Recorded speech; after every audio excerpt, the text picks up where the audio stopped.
let's update our viewers on the current situation as far as the entire transportation of Atiq Ahmed, Don-turned politician, that is being done once again from Gujarat to Prayagraj.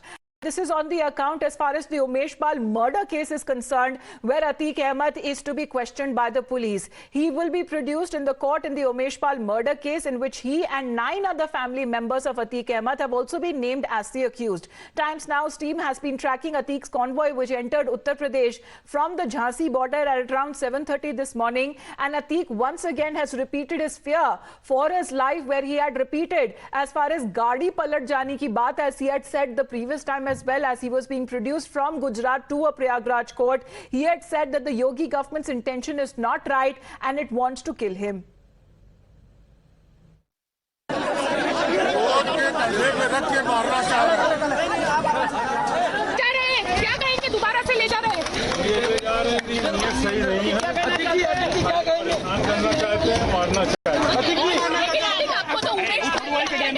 लेके जा रहे हैं उमेश पाल के हफ्ते में तो video conferencing हो सकती है और वीडियो कॉन्फ्रेंसिंग के लिए सुप्रीम कोर्ट ने कहा है।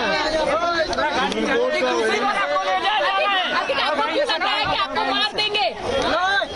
जब सुप्रीम कोर्ट ने कहा कि वीडियो कॉन्फ्रेंसिंग कराओ तो साबरमती जेल में मुझको बहुत परेशान किया जा रहा है, त्रास दिया जा रहा है। कोई फोन हमने वहाँ से नहीं किया, वहाँ जैमर लगे हुए हैं, कोई साजिश हमने जेल से नहीं रची। 6 साल से मैं जेल में हूँ, मेरा पूरा परिवार बर्बाद हो चुका है।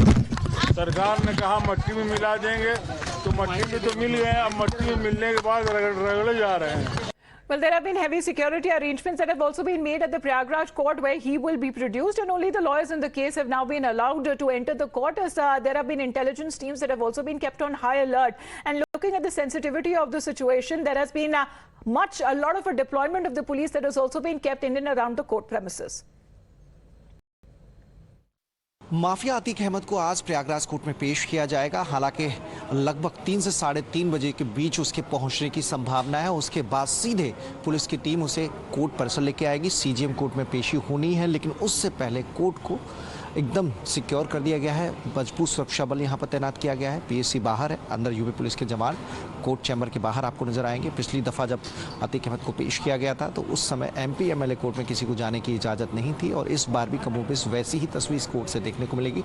ये देखिए कोर्ट का पूरा इलाका है, यहाँ पर चप्पे चप्पे पर पुलिसकर्मियों को तैनात किया गया है। जो पिछले हिस्सा है जहाँ से अतीक अहमद को लाया जाएगा, वो पूरा जो गेट है, एंट्री पॉइंट है, वो पुलिस ने अपनी कब्जे में ले लिया है। चेकिंग करके ही यहाँ पर किसी भी वकील को आने की इजाज़त दी जा रही है। न केवल अतीक अहमद बल्कि अशरफ को भी बरेली जिला जेल से लाकर यहाँ पर पेश किया जाना है, यहाँ पर पेश किया जाएगा। असलहे कहाँ से आए, कैसे प्लान बना, अशरफ की क्या भूमिका थी, असद इस वक्त कहाँ है, शाइस्ता परवीन का ठिकाना कहाँ पर है, ये सारे सवाल अतीक अहमद से पूछने की कोशिश होगी। हालांकि अतीक अहमद बार बार ये कह रहा है कि जिस वक्त हत्याकांड को अंजाम दिया गया वो जेल में था, लेकिन पुलिस अपने तरीके से वो सच जो उसके सीने में दफन है उसे बाहर निकालने का प्रयास करेगी। शकिया के गुंडे अतीक अहमद के गुनाहों का हिसाब किताब होना शुरू हो गया है। साबरमती जेल से अतीक अहमद को लाने के लिए कल टीम रवाना हुई थी और अब उसे उत्तर प्रदेश लाया जा चुका है।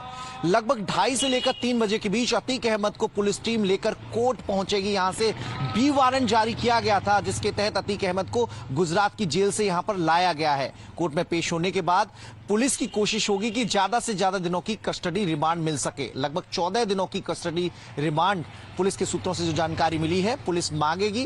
कोर्ट जितने दिन की रिमांड देता है उस अवधि में कोशिश होगी कि अतीक अहमद से उसके गुनाहों के बारे में पड़ताल की जा सके, पूछताछ की जा सके, और यहां पर इस कोर्ट में उसे पेश किया जाएगा, रिमांड मांगी जाएगी। लगभग 16 दिन पहले अतीक अहमद को प्रयागराज कोर्ट में लाया गया था, जहां से उमेश पाल के अपहरण कांड में उसे उम्र कैद की सजा हुई थी, और उसके बाद 15 दिन के अंतराल में माहौल बदला। अतीक अहमद के चेहरे के हाव भाव बदल गए, अतीक अहमद का पूरा रुख बदल गया। जो अतीक अहमद जब बीते दौरे में प्रयागराज आया था तो कह रहा था कि उत्तर प्रदेश में डर नहीं लगता, यहाँ पर वो एकदम सुरक्षित है।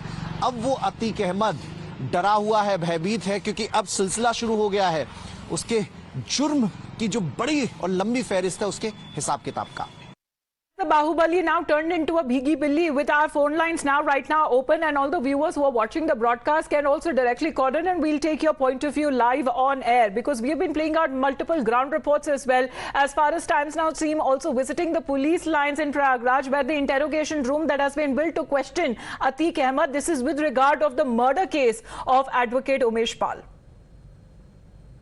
कोर्ट में पेश करने के बाद अतीक अहमद को पर पुलिस लाइन लाया जाएगा। कोर्ट से कितने दिन की रिमांड मिलती है, कस्टडी रिमांड 7 दिन की मिलती है, 14 दिन की, ये कोर्ट तय करेगा। लेकिन तैयारी पुलिस लाइन में कर ली गई है। देखिए त्रिवेणी सभागार है, संभावना इस बात की है इसके पीछे जो हिस्सा है जहां पर हमें जाने की इजाजत नहीं है, वहां पर अतीक अहमद को रखा जाएगा। हाई सिक्योरिटी एक बैरक नुमा पूरा हॉल को कर दिया गया है, जिसमें अतीक अहमद को बिठाकर कैमरे की निगरानी में उससे पूछताछ की जाएगी। 200 सवाल ऐसे हैं जो अतीक अहमद से पूछे जाएंगे, उनका जवाब निकलवाने की कोशिश होगी। हालांकि अतीक अहमद ये कहकर अपना बचाव कर रहा है कि जिस वक्त इस हत्याकांड को अंजाम दिया गया वो जेल में था, उसे कुछ नहीं मालूम। किसने हत्या की, किसने योजना बनाई, कौन साजिश करता है, इसकी जानकारी उसे नहीं है। लेकिन पुलिस के पास ऐसे पुख्ता सबूत हैं जिसके मुताबिक अतीक अहमद और अशरफ अहमद ने मिलकर इस पूरी साजिश की प्लानिंग की थी। कौन क्या क्या जिम्मेदारी निभाएगा ये तय किया था। तो ये लगभग 200 सवाल पुलिस अफसरों ने तैयार किए हैं, एक एक करके उनके जवाब लिए जाएंगे। अशरफ को भी बरेली जेल से यहाँ पर लाया जा रहा है, अशरफ को भी में पेश किया जाएगा, उसकी भी रिमांड मांगी जाएगी। और जब तक यहाँ पर रखा जाएगा इस पूरे इलाके में सिक्योरिटी व्यवस्था टाइट रहेगी, कैमरे की निगरानी में पूरा प्रीमाइसेस रहेगा ताकि कहीं कोई सुरक्षा को लेकर खिलवाड़ न होने पाए। Counter fears as far as Atiq Ahmed has been reiterating on what he had said that in the past कि गाड़ी पलट जाएगी. Let's also bring in our reporters and our guests joining us on the broadcast. I am told that many of our viewers are already calling in. Our phone lines are constantly buzzing. Ashutosh फिलहाल हमारे साथ जुड़ गए. We also have Karan Verma and Sameer Singh with us right now. Good afternoon to all of you. Let me first go across to Captain Jaspal Singh. He is joining us from Rohtak. Yes sir, good afternoon. What do you have to say? बिन भय नहीं हो प्रीत गोपाला, ये ले तेरी कंठी माला। बगैर डर के कोई एडमिनिस्ट्रेशन नहीं होता है।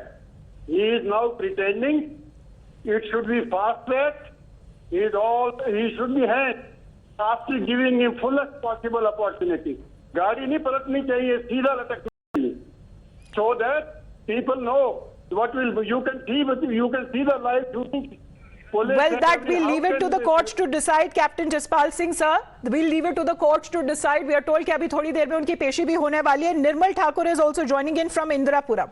Yes, Nirmal ji. Yeah, good afternoon, ma'am. Ma'am, I feel very safe living in UP.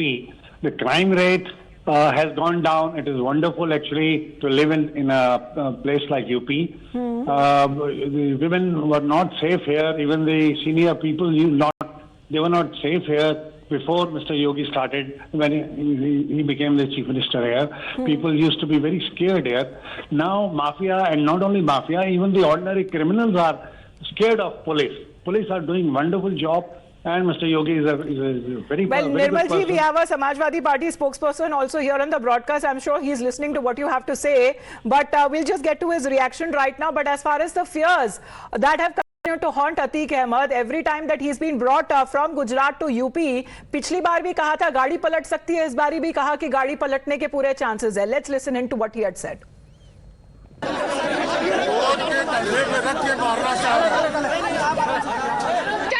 क्या कहेंगे, दोबारा से ले जा रहे हैं? सही नहीं है, करना चाहते हैं, मारना चाहते हैं। लेकिन आपको तो उमेश मामले में लेके जा रहे हैं। मैंने उमेश पाल के हफ्ते में तो वीडियो कॉन्फ्रेंसिंग हो सकती थी, और वीडियो कॉन्फ्रेंसिंग के लिए सुप्रीम कोर्ट ने कहा है, सुप्रीम कोर्ट का आपको मार देंगे। जब सुप्रीम कोर्ट ने कहा कि वीडियो कॉन्फ्रेंसिंग कराओ तो साबरमती जेल में मुझको बहुत परेशान किया जा रहा है, त्रास दिया जा रहा है। कोई फोन हमने वहाँ से नहीं किया, वहाँ जैमर लगे हुए हैं, कोई साजिश हमने जेल से 6 साल से मैं जेल में हूँ, मेरा पूरा परिवार बर्बाद हो चुका है। सरकार ने कहा मट्टी में मिला देंगे, तो मट्टी में तो मिल गए, अब मट्टी में मिलने के बाद रगड़े जा रहे हैं। आशुतोष के साथ मनीष भी फिलहाल जुड़ गए, और मनीष प्रयागराज जेल के बाहर ही है। जब थोड़ी देर में जहां से अभी बताया जा रहा है कि पेशी होगी अतीक अहमद की, उनको कोर्ट ले जाया जाएगा, वहां के जो पुलिस बंदोबस्त और इंतजाम करे गए हैं, मनीष उसके बारे में जरा बताएं।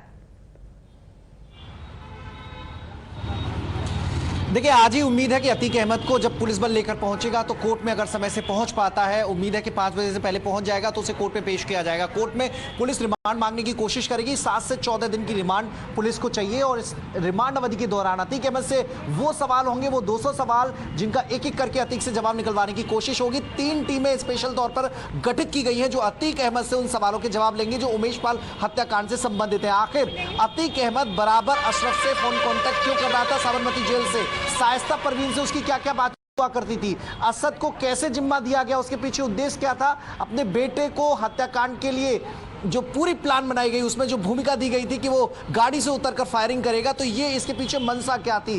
कौन कौन लोग इसमें इन्वॉल्व हैं? ये कुछ ऐसे 200 सवालों की लिस्ट तैयार की गई है जो अतीक अहमद से किए जाएंगे। 3 टीमें लगाई गई हैं। एक टीमें सुबह पूछताछ करेगी, दूसरी टीम दोपहर को, तीसरी टीम शाम को पूछताछ करेगी। तीनों टीमें अलग अलग तरीके से, अलग अलग एंगल से अतीक अहमद से उन जवाब को निकलवाने की कोशिश करेंगे, क्योंकि अतीक अहमद बहुत शातिर है।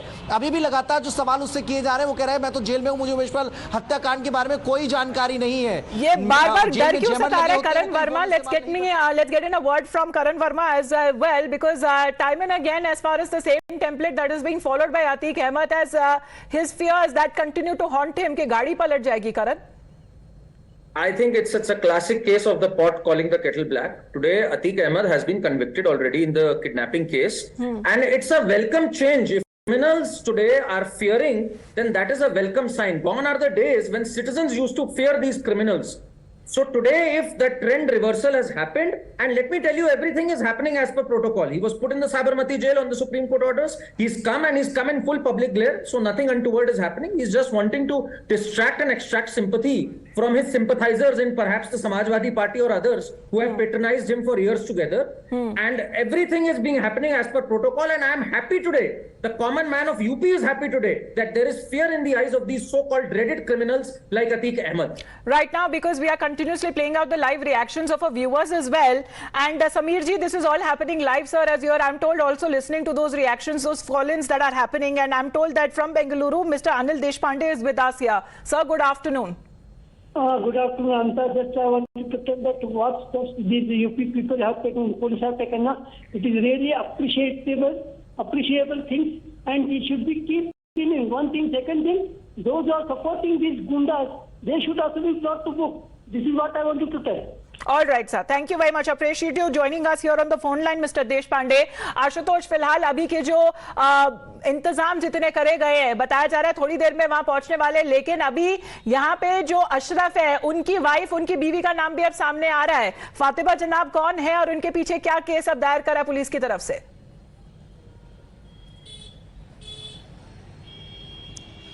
देखिए, अतीक अहमद के साथ साथ जो उसका भाई अशरफ है जो बरेली जेल में बंद था, वो भी इस पूरे खेल का एक तरीके से पर्दे के पीछे खेल रहा था और ये मास्टरमाइंड बताया जा रहा है। और ये भी बताया जा रहा है कि उमेश पाल की हत्या के कुछ दिन पहले ही जो असद है, अतीक अहमद का तीसरा बेटा, वो शूटर्स के साथ बरेली में अशरफ से मिलने गया था और वहीं पर पूरी प्लानिंग रची गई थी कि कैसे रेकी की जाएगी, कैसे उमेश पाल को मारा जाएगा। और इसी के बाद से जो अशरफ है, उसकी जो पत्नी है, वो लगातार अशरफ को बचाने के लिए कर रही है। वो मीडिया के सामने कभी आती है, हालांकि जब पुलिस का शिकंजा कसता है तो वो फिलहाल फरार हो जाती है, लेकिन उसकी कोशिश यही है कि किसी न किसी तरीके से जो अशरफ है उसको कवर किया जाए। सिर्फ अशरफ ही नहीं, बल्कि अतीक अहमद की जो उनकी सिस्टर है आयशा, वो भी लगातार अपने जो भाई हैं उनको बचाने की कोशिश कर रही थी। लेकिन जिस तरीके से आयशा के घर में जो गुड्डू मुस्लिम था वो पहुंचा हुआ था, जिस तरीके से आयशा का जो परिवार था उसने गुड्डू मुस्लिम को जिस तरीके से शरण दी थी, उसके बाद से जो आयशा है और उनका परिवार वो भी पुलिस के एक तरीके से रडार पे है और पुलिस इन दोनों की जो सरगर्मी से तलाश कर रही है। फिलहाल अगर इस मामले की बात करें तो जैसे जैसे दिन गुजरता जा रहा है, अतीक अहमद की जो मुश्किलें हैं वो बढ़ती जा रही हैं। उसके चेहरे पे जो सरकार का खौफ है साफ तौर पे नजर आ रहा था। जैसे ही ये खौफ के बारे में जरा बताते हैं। Let me take that question to mister Samir Singh from the Samajwadi Party. Samir ji, what do you have to say? You have been also listening to the viewer call in and they have been saying that the law and order situation today under the rule of Yogi Adityanath has drastically changed, sir. I've listened to the reactions that were coming in from the public and also what my counterpart had to say. But if you're talking about Atiq Ahmed right now, so whatever is happening to him is happening because of his deeds. is happening because of the court's directions in whatever cases that he's involved in. And I think Samajwadi Party and our Honorable President Akhilesh Yadav sir has time and again repeatedly told everyone, told the media that we have no ties with Atiq Ahmed, and it's been a while since we have any ties with Atiq Ahmed, and he should be dealt with seriously in whichever cases he's involved in, the judiciary should do his job. So main important question is of the patronage that has been given to such kind of individuals who have so many criminal cases already lodged against them, but still they have a chance to actually contest on a ticket, and that has been happening, and apparently it is being now said that under the rule of Yogi Adityanath it will come to an end and they will be facing justice. Thank you very much, gentlemen, for joining us here on the podcast. We have only time till now. Have to head into a short break. You're watching Times Now.